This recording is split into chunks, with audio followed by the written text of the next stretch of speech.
during that time you were in uh, the St. Leo's school, what lessons would you say that you learned, or how did you adjust your teaching style throughout that process?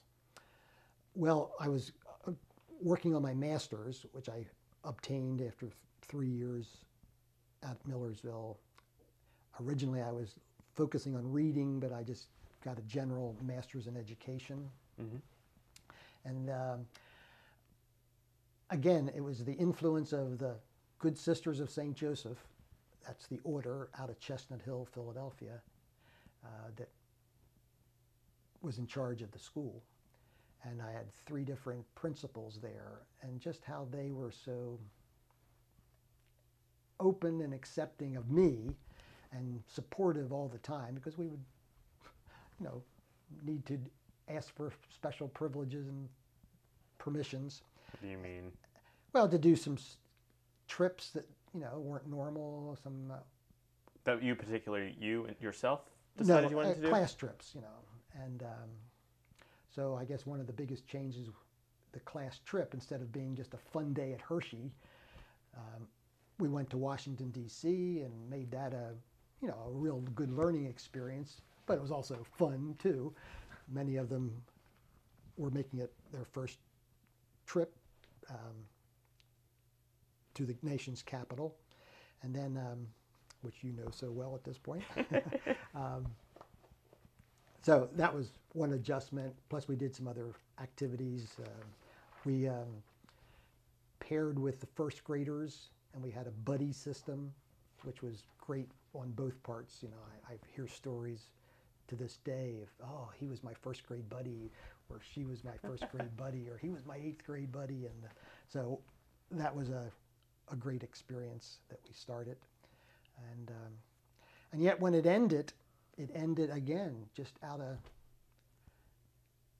a providential decision. When you decided you wanted to Yeah. leave the private school to move on to. Well, I was just going to leave private school. It wasn't on to anything. That was, looking back, what a risk this was.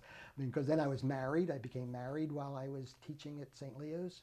And that, So what was the motivation behind all of this? again, that's where I have to just say it was, well, money-wise, now that I was married, and I guess we had purchased a small home. My wife was the major breadwinner at that time, but not that that was ever an issue, but we lived simply enough that we were You weren't in able to pay all education the for bills. money. No, and at parochial schools, you weren't in it for money for sure. So when I left there, and I was working in something that I liked, which was woodworking, as a part-time thing with an experienced cabinet maker. Well, I got another opportunity through Millersville to apply for teaching in the gifted program in the school district of Lancaster. So I figured, well, I have all the qualifications according to their needs, and I applied and was accepted. So I was only out of teaching for a semester, Mm-hmm.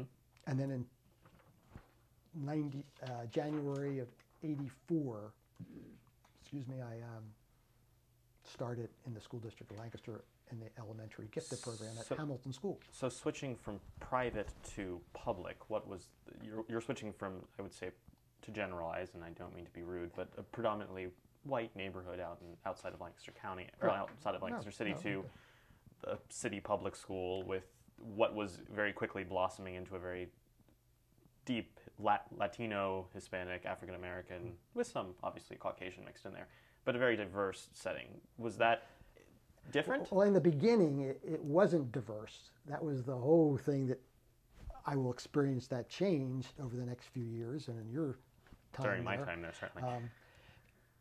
So that wasn't a trepidation when you first... No, not at all. And it was just now knowing that I was going to be working with younger students totally. 8th grade was a great age, Mm-hmm. Adolescents.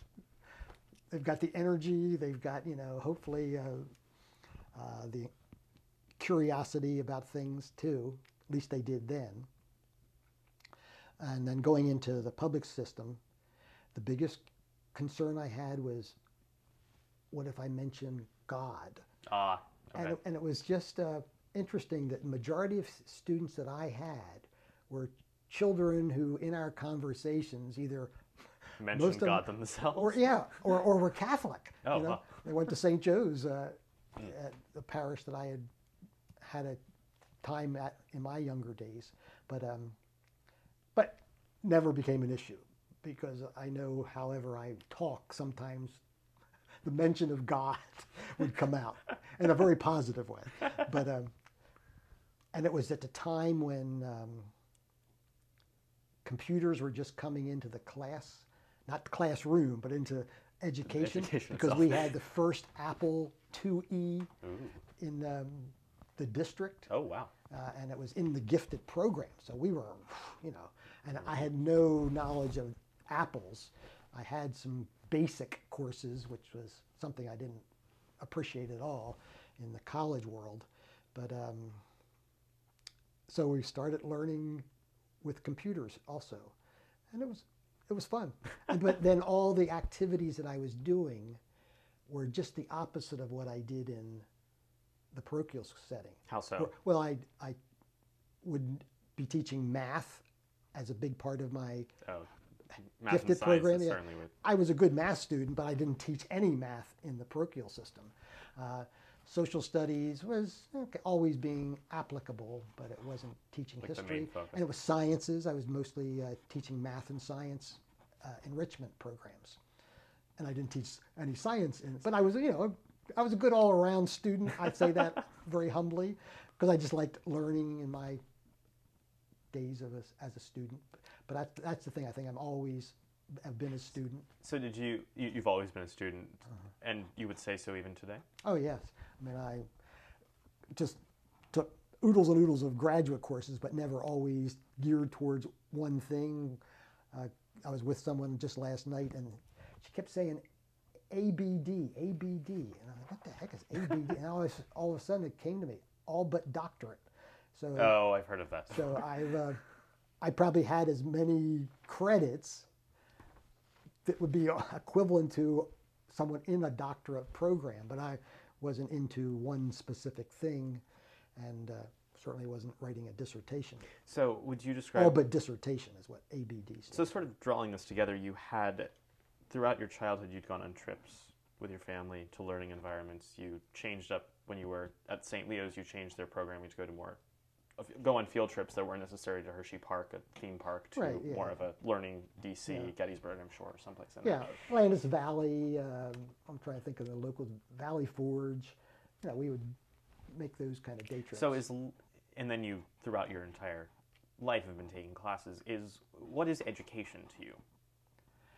I guess education is just awakening me to all that there is in the world, and hopefully finding things to enrich myself, and from that hopefully be something more that I have to give and share. I guess I just couldn't sit and talk about the weather all day. I would hopefully be able to relate to individuals. Is it more than the classroom? In regards to education itself? Oh, yes. Oh, certainly, yeah.